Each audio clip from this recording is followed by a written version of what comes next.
Assalamualaikum warahmatullahi wabarakatuh. Alhamdulillahi rabbil alamin. Wassalatu wassalamu ala ashrafil anbiya wal mursalin wa ala alihi wa ashabihi wa man tabi'ahum bi ihsanin ila yaumiddin, amma ba'd. Alhamdulillah, kita kembali di kajian Ustadz Dr. Syafiq Riza Basalamah untuk menuntut ilmu. Mudah-mudahan kita banyak mengambil manfaat ilmu yang disampaikan oleh beliau. Sebelum kita mulai, Ana mau menyampaikan video ini Ana ambil dari channel resmi Ustadz Dr. Syafiq Riza Basalamah, dan suara moderator Ana gantikan dengan suara Ana sendiri. Kajian kali ini bertema dampak negatif dunia digital terhadap agama. Langsung saja kita mulai. Bismillah. Assalamualaikum warahmatullahi wabarakatuh. Alhamdulillah alladzi bi ni'matihi tatimmu shalihat. Segala puji bagi Allah Jalla Jalaluh yang karena nikmatnya kebaikan-kebaikan menjadi sempurna. Wa ma bikum min ni'matin faminallah. Tidak ada satupun kenikmatan yang ada pada diri kalian, melainkan itu dari Allah Azza wa Jalla. Dialah Allah yang menciptakan langit 7 lapis, menciptakan bumi dan menjadikannya landai, terhampar sebagai tempat penghidupan manusia. Di saat planet-planet yang ada tidak bisa untuk hidup di sana manusia, tapi Allah persiapkan bumi ini untuk manusia. Segala fasilitas diciptakan untuknya. Semua sarana, prasarana yang dibutuhkan untuk melanjutkan kehidupan di muka bumi ini sampai waktu yang ditetapkan sudah dipersiapkan dengan sempurna. Tinggal bagaimana kita bersyukur atas nikmat yang Allah berikan dan bagaimana kita sebagai hambanya menjadikan nikmat-nikmat tersebut sarana untuk mendekat kepada Sang Pencipta. Allahumma salli wa sallim ala abdika wa rasulika sayyidina wa maulana Muhammadin wa ala alihi wa ashabihi ajma'in. Amma ba'd. Jemaah rahimakumullah, kembali kita berjumpa untuk mendekatkan diri kepada Sang Pencipta, untuk mencari solusi atas masalah yang kita hadapi agar kita tidak salah langkah. Dunia digital yang menjadi kebanggaan manusia, di mana mereka dengan teknologi yang dibuat, mereka dapat merasakan kemudahan yang tidak dirasakan oleh orang-orang sebelumnya. Tentu hal ini menjadi peluang bagi umat Islam untuk memanfaatkan teknologi yang ada sebagai media untuk menyampaikan agama Allah Azza wa Jalla. Berapa banyak dahulu informasi-informasi yang menyesatkan tentang umat Islam yang disebarkan oleh kaum orientalis di barat sana, di Amerika sana, sehingga masyarakat tidak tahu tentang hakikat umat Islam. Yang diceritakan kepada mereka bahwa haji adalah bentuk peribadatan yang sangat ekstrim yang menelan banyak korban. Saat ini mereka nggak bisa lagi ngomong itu. 24 jam ada TV yang menyorot secara langsung kegiatan jemaah haji, kegiatan orang-orang yang sedang berada di Masjidil Haram. Begitu pula di Masjid Nabawi. Gambaran-gambaran buruk tentang umat Islam ternyata dengan adanya media,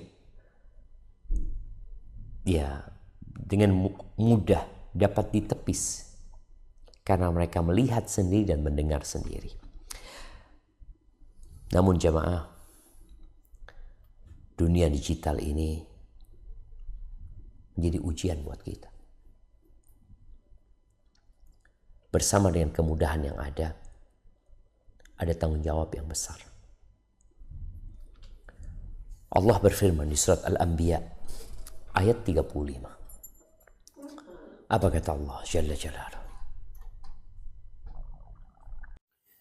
أعوذ بالله من الشيطان الرجيم كل نفس ذائقة الموت ونبلوكم بالشر والخير فتنة وإلينا ترجعون.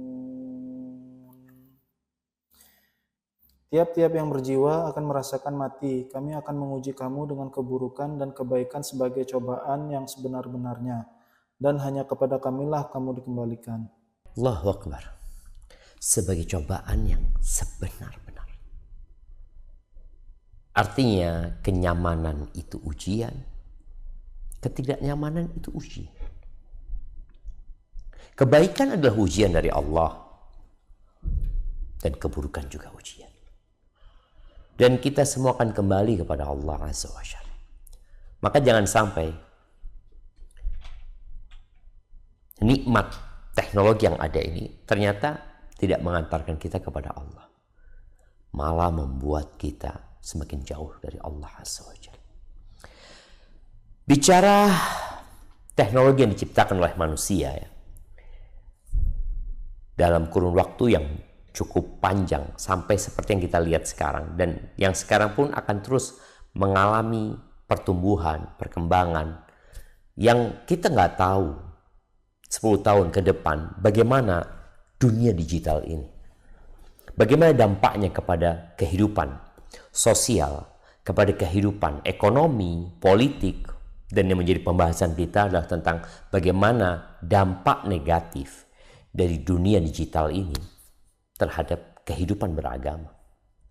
Sebelumnya, ada hal yang semoga kita bisa merenungkan. Bahwa umat Islam mengalami keterlambatan dalam memanfaatkan teknologi yang dibuat. Mungkin oleh orang lain yang membuatnya, sehingga kita jadi mikir apakah ini boleh atau tidak, apakah dapat digunakan atau tidak. Ketika muncul mesin cetak buku, cetak majalah, mesin cetak lah, percetakan. Anda membaca ketika mesin itu dibawa ke Mesir, dibeli oleh pemerintah Mesir, itu salah satu muftinya melarang untuk mempergunakan mesin tersebut. Karena mereka melihat mesin ini kerja sendiri gitu. Boleh jadi ada jin yang dipekerjakan di sana. Tapi dengan berjalan waktu akhirnya umat Islam memanfaatkan. Tapi udah terlambat. Artinya tatkala Barat sudah menggunakan mesin cetak itu untuk menyebarkan pemikiran-pemikiran mereka, kesesatan-kesesatan mereka, kita belum. Kita masih pakai mesin jadul. Nyetak yang mungkin pakai tangan ya, tidak seperti mesin yang otomatis. Kemudian ketika muncul radio, sama juga. Umat Islam mempertanyakan, ini gimana ini? Apakah dapat digunakan atau tidak? Bahkan bagaimana ceritanya Malik Abdul Aziz ketika bersama tentara dan pasukannya terjadi keributan karena Malik Abdul Aziz menggunakan walkie-talkie itu ya untuk telepon jarak jauh yang dulu masih belum ada handphone. Mereka mengirakan ini pasti pakai bantuan jin seperti itu. Akhirnya ribut. karena ketidaktahuan mereka dengan teknologi. Ketika muncul televisi, di negeri kita pun sama. Terjadi keributan di antara para asatidah tentang bolehkah kita memanfaatkan televisi untuk sarana dakwah, untuk menyampaikan agama Allah ini. Ya, ada yang mendukung, ada yang tidak mendukung. Proses ini menyebabkan keterlambatan tadi. Memanfaatkan teknologi yang ada, sehingga sudah dimanfaatkan untuk kejahatan dan keburukan. Baru sekarang kita berpikir. Dan masih ada mereka tidak memanfaatkan televisi sampai hari ini. Karena berpandangan, enggak, itu sarana yang haram. Mereka mungkin ada dalil-dalil yang mereka gunakan untuk mengharamkan televisi, mengharamkan YouTube sekarang. Taib. Setelah televisi muncul media sosial, ya, ada yang mengatakan, janganlah, jangan dipakai, itu sarana isinya kemaksiatan di situ. Ada banyak iklan-iklan yang nggak baik, nanti orang pada nonton yang nggak bagus, ini macam-macam.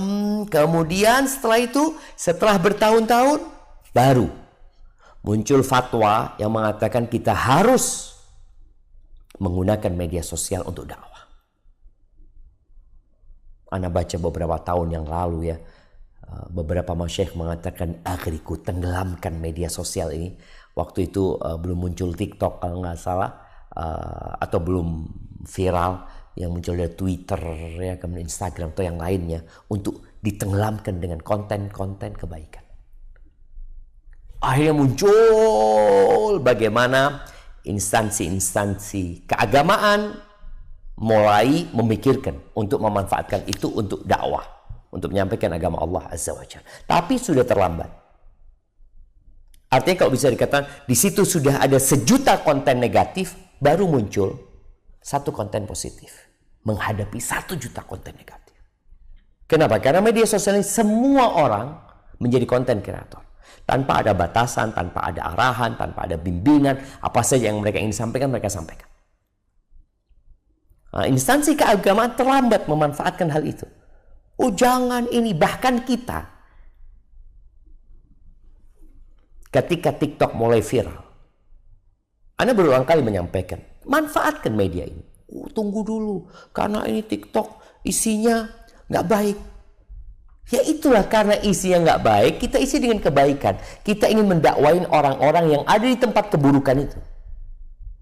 Lama terjadi diskusi. Akhirnya ketika di situ ada jutaan kemaksiatan, kita baru mau. Dan kita akan ditanya sama Allah Azza wa Jalla. Semua adalah media dan sarana. Selama media dan sarana itu tidak haram dan tujuannya mulia, gak ada masalah dimanfaatkan. Taib, kalau antum akan bandingkan konten yang bermanfaat di media sosial, di dunia digital sana, dengan yang tidak manfaat, maka kita akan tahu keterlambatan kita. Nah, kalau bicara dampak negatif dunia digital terhadap kehidupan beragama, ya, ada beberapa penulis yang sudah mulai meneliti. Kemudian mereka berusaha untuk memberikan masukan, ya. Di antaranya kalau bicara dampaknya,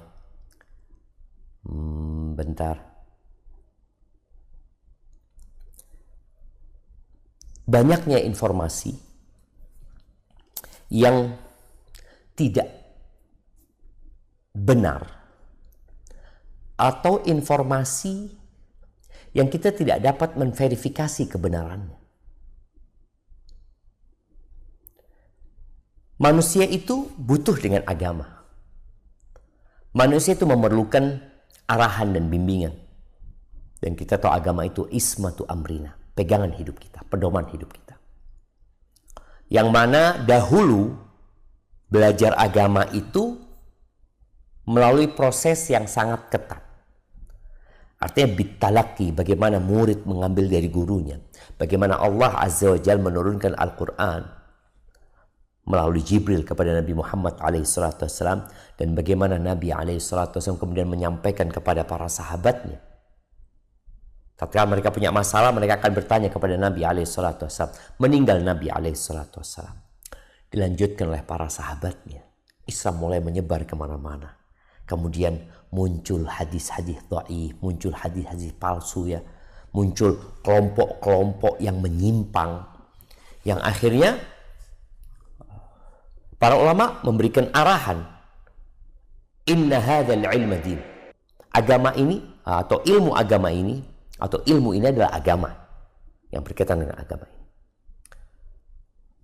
Fanduru amman ta'khuduna dinakum. Kalian lihat kepada siapa kalian mengambil agama kalian. Kita disuruh melihat. Kita belajar sama siapa? Ini yang ngajarin anak agama ini, siapa dia? Orang yang bertakwa kepada Allah, orang yang alim, yang memahami agama dengan benar, orang yang mengambil ilmu agama ini kepada gurunya yang menyampaikan agama ini dengan benar berdasarkan dalil-dalil, atau fulan ini siapa gitu. Di era digital sekarang ini semua bisa menjadi ustadz, menjadi content creator. Ini kalau kita bicara dari sisi menuntut ilmu di era digital seperti ini. Engkau tinggal punya masalah apa, engkau tinggal tulis, engkau akan dapatkan jawaban. AI pun akan menjawabmu. Siapa ya itu? Dari mana dia dapat? Bukankah ada jutaan informasi yang dari situ dia menyerap kemudian dia sampaikan kepadamu? Boleh jadi dia mengambil dari literasi kelompok yang sesat yang engkau nggak tahu. Dan ada ustadz-ustadz dadakan yang mungkin dia hanya belajar ilmu dari dunia maya, dari AI, semua kemudian dia bisa memberikan jawaban kepada umat atas dasar ilmu yang dia baca atau yang dibisikkan kepada dia lewat dunia maya. Padahal dia nggak tahu. Makanya dunia digital membuat otoritas keagamaan itu jadi hilang, jadi luntur. Jadi orang ya udah lihat di YouTube, sedangkan di YouTube ada mungkin ribuan konten tentang satu masalah yang orang akhirnya membuat mereka jadi bingung. Mereka nggak punya sarana, nggak punya alat untuk menfilter. Kita sering dengar sebuah prinsip dalam menuntut ilmu, ambil baiknya, buang buruknya. Ambil baiknya, buang buruknya. Engkau siapa?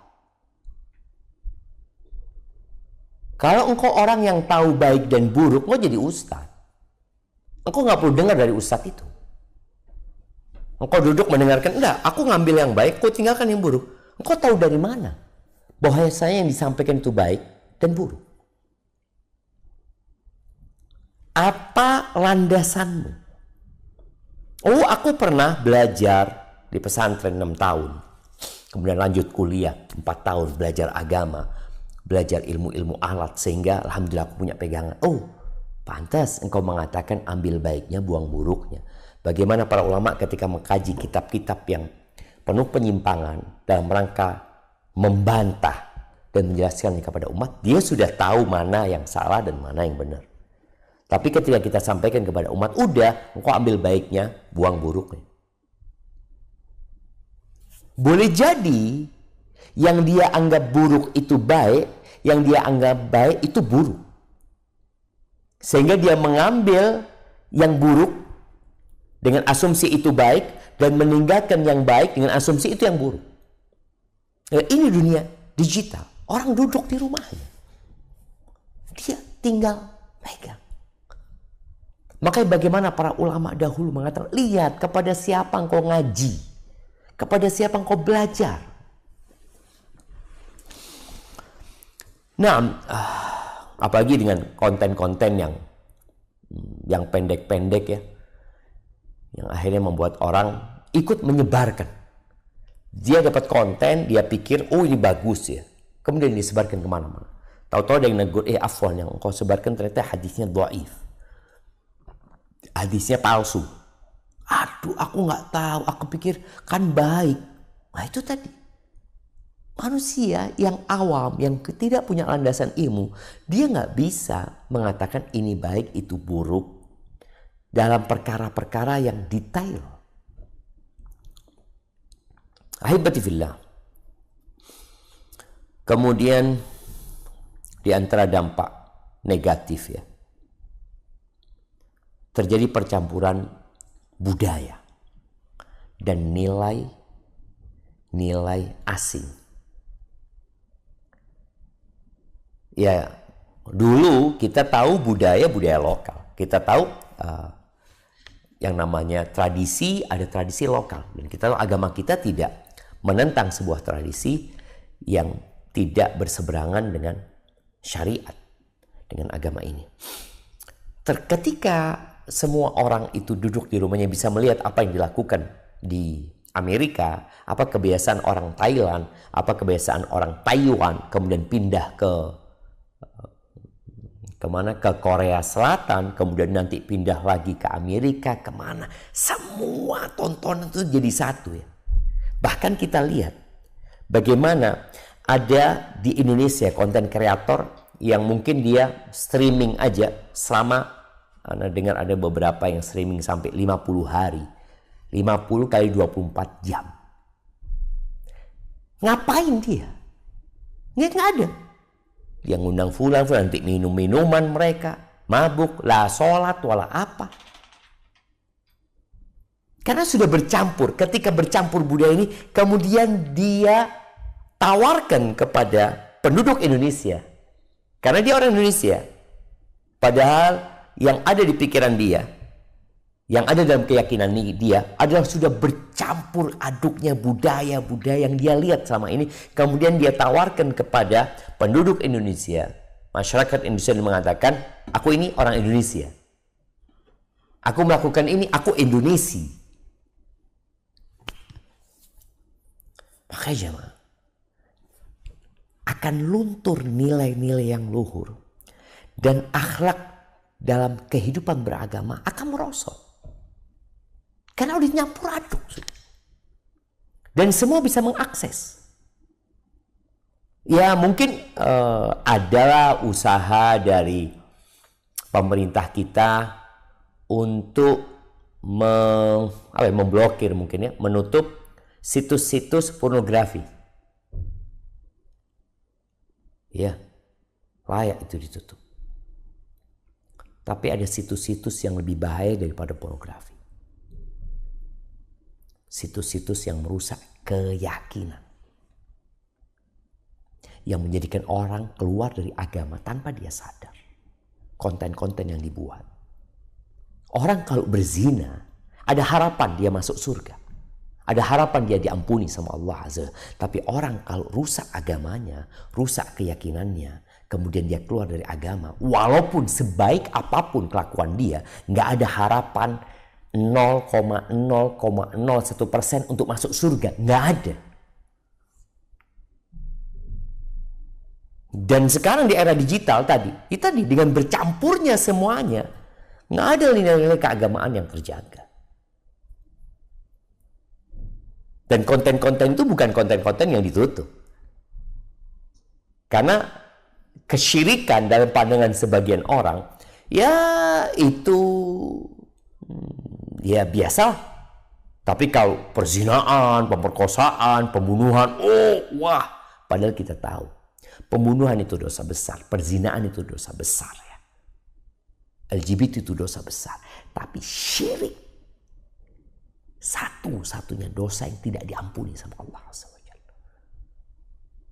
Tapi dengan adanya dunia digital ini nggak ada. Jadi boleh jadi omongan-omongan yang mengandung kesyirikan dan kekufuran dianggap guyonan dan dinikmati oleh banyak orang, kemudian kadang-kala diikutin oleh anak-anak. Nah, jemaah, ini menjadi sebuah tantangan ya. Bagaimana dengan pesatnya perkembangan era digital ini, ya kehidupan beragama menghadapi tantangan serius yang tidak bisa diabaikan. Karena semua orang bisa berekspresi, semua orang bisa bikin konten, dan kita akan melihat ya, fenomena akhlak buruk itu menyebar. Di mana melemahnya rasa hormat kepada orang tua, kepada orang yang lebih tua. Kemudian kepekaan spiritual juga luntur. Orang tidak peduli sama orang lain. Yang ada aku. Dan sudah kita lihat konten-konten kreator yang tidak mempedulikan hal itu. Yang ada dalam benak dia adalah fulus, viral. Yang ada dalam benak dia bagaimana algoritmanya, itu yang dia pastikan harus dia jaga. Bagaimana dia mendapatkan saweran umpamanya, mendapatkan uang. Itu aja. Kenapa? Tadi dia udah terusak dengan era digital. Di mana dia melihat semua konten, kemudian dia jadikan semua itu guru dia. Lalu dia jadi orang yang tanpa agama, tanpa akhlak. Yang ada dalam benak dia adalah hanya uang. Taib, ini era digital yang seharusnya mempercepat penyebaran nilai-nilai luhur ya. Cuma karena tadi ada proses terlambat kita untuk ikut serta meramaikan dunia digital tersebut, ternyata kita kalah saing ya. Kalah saing untuk mempercepat tersebarnya dakwah ini, karena ternyata mereka udah lebih cepat dulu. Ada sebuah ungkapan ya. Ungkapan orang-orang terdahulu ya. Dia mengatakan, mata yatimul bina'u yawman aw mata yablughul bina'u yawman tamamahu idza kunta tabni wa ghairuka yahdum. Kapan bangunan itu akan selesai? Kalau engkau membangun, yang lainnya menghancurin. Jadi kalau mamanya Ana bangun rumah, ada satu orang menghancurkan. Ana sudah selesai bikin kamar ini, Ana pindah ke bangunan sebelahnya, sama dia dihancurin kamar itu. Ana bangun, tetap bangun. Setelah yang ini, Ana pindah membangun yang harus dibangun. Ana pindah lantai 2. Ana pindah lantai 2, lantai dasar dia hancurin. Itu tiang-tiangnya. Itu kalau 1:1. Artinya satu yang membangun, satu yang menghancurkan. Bagaimana kalau satu yang membangun, 1000 yang menghancurkan? Nggak akan selesai bangunan itu. Maka kita harus lebih cepat lagi memanfaatkan teknologi ini. Karena kondisi yang ada. Ana sering memotivasi mahasiswa ya, para penuntut ilmu yang memang mereka belum jadi ustadz yang pantas untuk memberikan fatwa, tapi mereka bisa menyampaikan. Ana kata kepada mereka, bikin konten, tiap hari bikin konten. Konten apa? Lu kok belajar tiap hari? Sehari engkau belajar 3 pelajaran kadang-kadang. Pasti engkau dapat faedah dari 3 pelajaran tersebut. Sampaikan hari itu. Kenapa? Karena di luar sana ada ribuan orang yang sedang menghancurkan dan engkau nggak mulai membangun. Engkau baru satu batu bata sama mereka dihancurin. Maka kita harus segera memanfaatkan teknologi yang ada. Itu real. Kita lihat seperti itu kondisinya.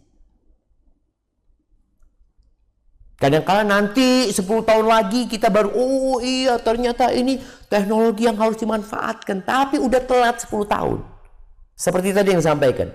Mesin cetak itu udah nggak dipakai. Setelah bertahun-tahun, puluhan tahun, oh ternyata bukan jin itu akhirnya mereka pakai. Radio juga kayak gitu. Setelah digunakan untuk menyebarkan pemikiran-pemikiran yang baik dan yang tidak baik ya. Kita belum pakai karena kita takut. Ternyata setelah berapa tahun, oh ternyata ini Tapi udah telat. Jangan lagi nih teknologi yang ada, akhirnya kita masih bingung untuk memikir ini boleh atau tidak. Lalu silakan ditanya oleh para ulama. Dikaji, tapi cepat dan segera. Ada pertimbangan-pertimbangan yang kadangkala ya harus dikesampingkan. Bicara niat di antara engkau sama Allah Azza wa Jalla. Oh, aku nggak mau terkenal gitu loh. Siapa yang nyuruh engkau terkenal? Nggak ada. Nggak ada yang menyuruh engkau jadi viral. Yang ada engkau dapat perintah untuk menyampaikan. Mau dilihat sama orang, mau ditonton sama orang, mau ada yang follow kamu, nggak ada urusan. Engkau punya kewajiban menyampaikan. Sarannya ada sekarang di depanmu. Kalau dulu mereka harus berangkat, berdakwah, menyeberangi lautan, mendaki gunung, membelah padang pasir, berhari-hari, baru sampai, baru saya nyampaikan.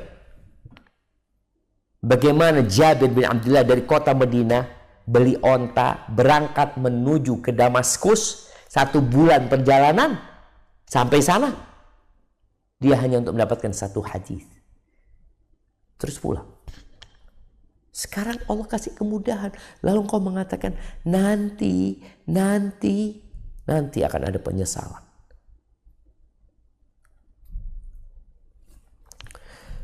Kemudian jemaah, di antara dampak negatif dunia digital terhadap agama ini, runtuhnya keluarga memang. Dan berubahnya norma serta dasar-dasar kehidupan. Ya, mau tidak mau, era digital ini membawa perubahan besar ya, dalam struktur sosial dan termasuk yang terkecil yaitu rumah tangga. Nabi SAW menyampaikannya, akan ada fitnah nanti. La tada'u baita Arabin illa dakhal. Oh, kama qala Nabi SAW. Ada fitnah yang akan masuk ke setiap rumah orang Islam. Semua rumah dimasukin. Mau rumah itu dari kayu, mau rumah itu dari batu, mau rumah itu dari semen, masuk. Dan penafsiran hadis ini, ya dengan berjalannya waktu dan banyaknya peristiwa-peristiwa yang sudah dilewatin umat, maka mereka menafsirkan dengan kondisi pada masa itu. Dan pada saat ini, sebenarnya menafsirkan internet. Itu fitnahnya. Yang masuk ke rumah. Yang meruntuhkan keluarga. Merubah norma-norma dan dasar-dasar kehidupan di dalam rumah tangga. Bahkan standar orang baik itu standar TikTok. Standar suami yang soleh itu suami yang disebutkan dalam TikTok, yang disebutkan dalam Instagram. Oh ini loh, kita kadang-kadang dapat quote-quote ya ketika kita buka. Oh ini pas banget dengan kondisi aku sekarang gitu loh. Nanti dia oh pas banget dengan kondisi. Yang perlu dipertanyakan, ini benar enggak? Jangan karena perasaanmu sedang seperti itu lalu engkau mengatakan oh ini pas banget buat aku. Lalu engkau mulai sebarkan ke fulan. Mau dikatakan di situ, suami yang kurang perhatian sama istrinya adalah suami yang telat balas WA istrinya, yang tidak menchat istrinya ketika dia sampai ke tempat kerja. Suami yang baik tuh, Masya Allah, yang ketika dia sampai tempat kerja dia WA istrinya, dia tanya istrinya ini dan itu.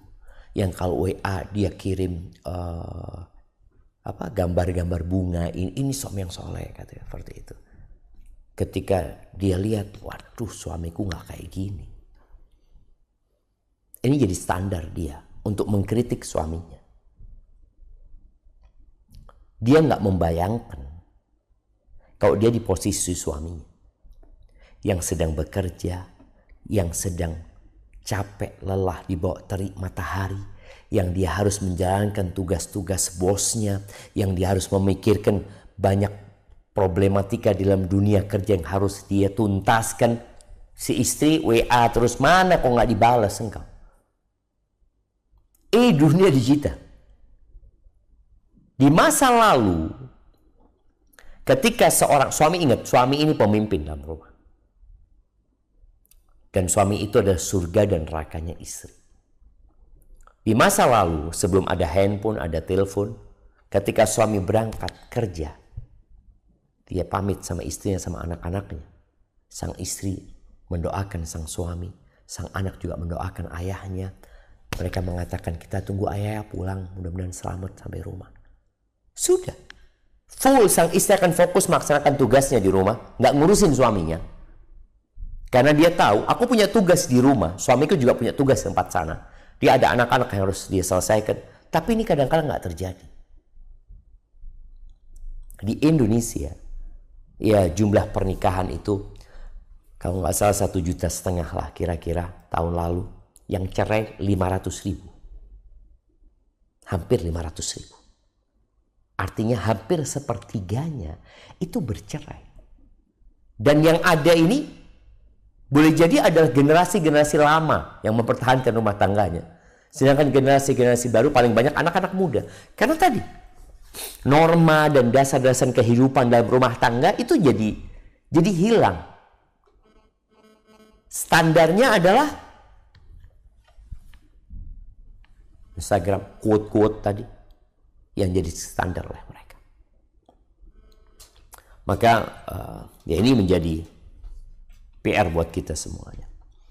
Kemudian ahibati fillah, di antara dampak negatif dari era digital ini, harta yang paling mahal milik manusia dalam pandangan agama itu akhirnya dibuang dan disia-siakan. Apa? Waktu. Allah Azza wa Jalla berfirman, wal fajri wal duha wal nahari idza tajalla wal asri wal lail. Ini nih bagian-bagian waktu fajar, waktu duha, waktu siang, waktu asar, waktu malam yang merupakan modal hidup manusia itu disia-siakan. Orang kadangkala menonton hal-hal yang tidak berguna. Waktunya habis untuk itu. Mungkin bukan kemaksiatan yang dia tonton, tapi yang dia tonton hal-hal yang tidak berguna, yang hanya menghabiskan waktu dia.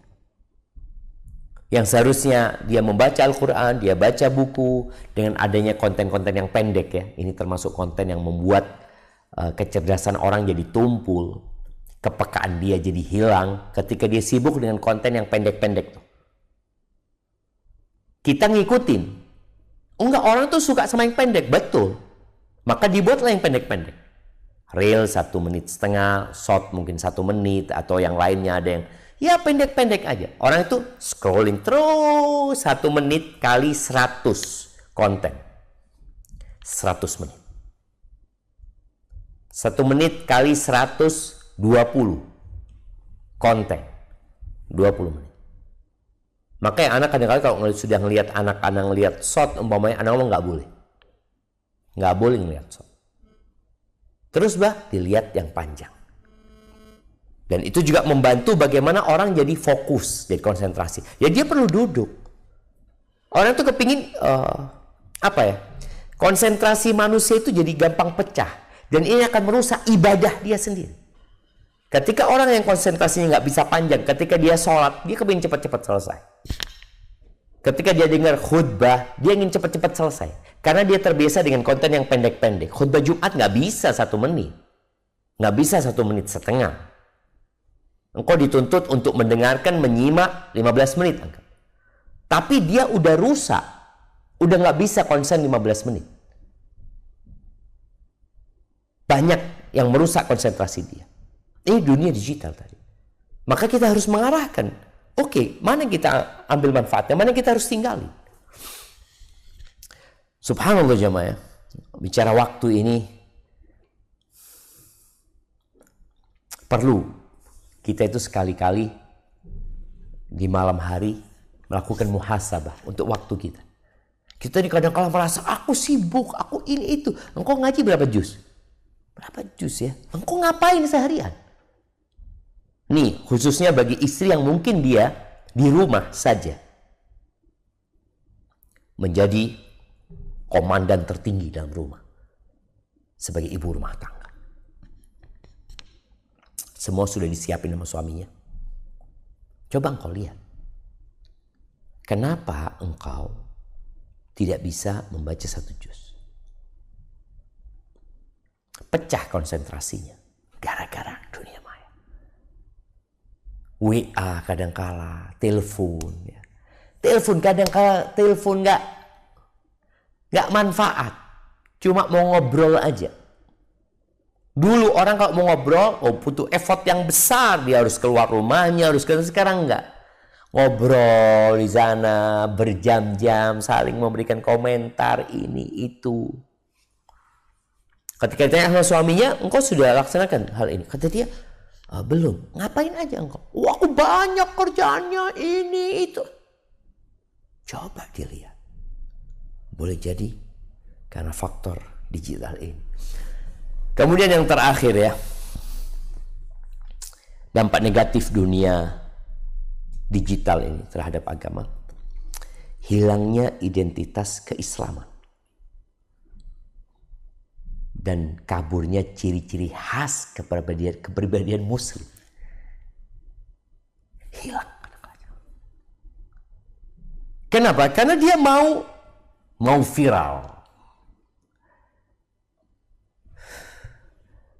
Dia mau cari fulus. Akhirnya dia lupa dengan agama. Apalagi dengan banyaknya informasi yang nggak benar, akhirnya nggak kelihatan lagi. Ada muslim. Ini muslim yang sebenarnya. Dan ya mau tidak mau ya, kalau kita lihat penampilan, gaya hidup, cara berpikir yang perlahan-lahan menjauh dari ajaran Islam yang sebenarnya, hingga tadi identitas muslimnya jadi nggak jelas gitu. Apa solusinya? Allah berfirman di surat At-Tahrim ayat 6. Silahkan dibaca. أعوذ بالله من الشيطان الرجيم يا أيها الذين آمنوا قوا أنفسكم وأهليكم نارا وقودها الناس والحجارة عليها ملائكة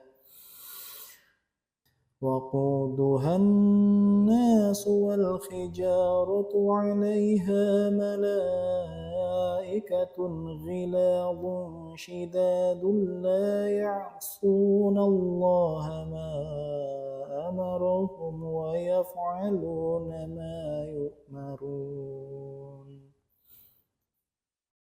Hai orang-orang yang beriman, peliharalah dirimu dan keluargamu dari api neraka yang bahan bakarnya adalah manusia dan batu. Penjaganya malaikat-malaikat yang kasar, yang keras dan yang tidak mendurhakai Allah terhadap apa yang diperintahkannya kepada mereka, dan selalu mengerjakan apa yang diperintahkan. Barakallahu fiik. Ini solusinya memang.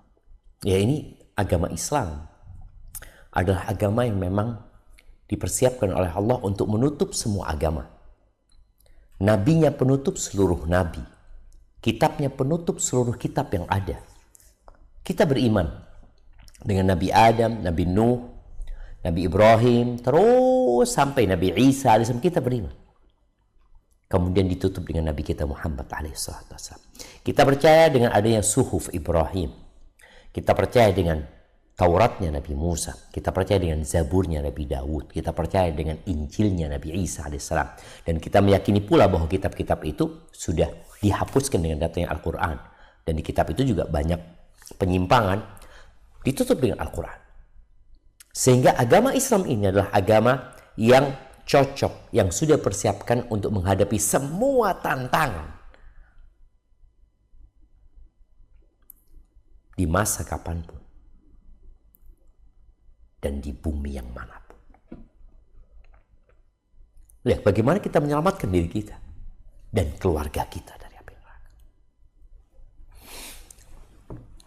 Maka yang pertama harus dilakukan adalah menanam. Kalau tadi kita bicarakan nilai-nilai yang mulai hilang, akhlak yang mulai luntur, maka mau tidak mau kita harus menanamkan benih-benih standar kebaikan itu dan kebenaran di generasi kita. Dia mau nggak mau akan hidup di era digital. Dia mau tidak mau akan pegang handphone. Dia mau tidak mau akan nonton. Ya mau gimana? Oh enggak, aku akan larang mereka nantinya. Di mana kau mau larang mereka? Engkau larang ke tetangga, anak tetangga pegang handphone. Engkau larang, oh anak mungkin sepupu dia pegang handphone.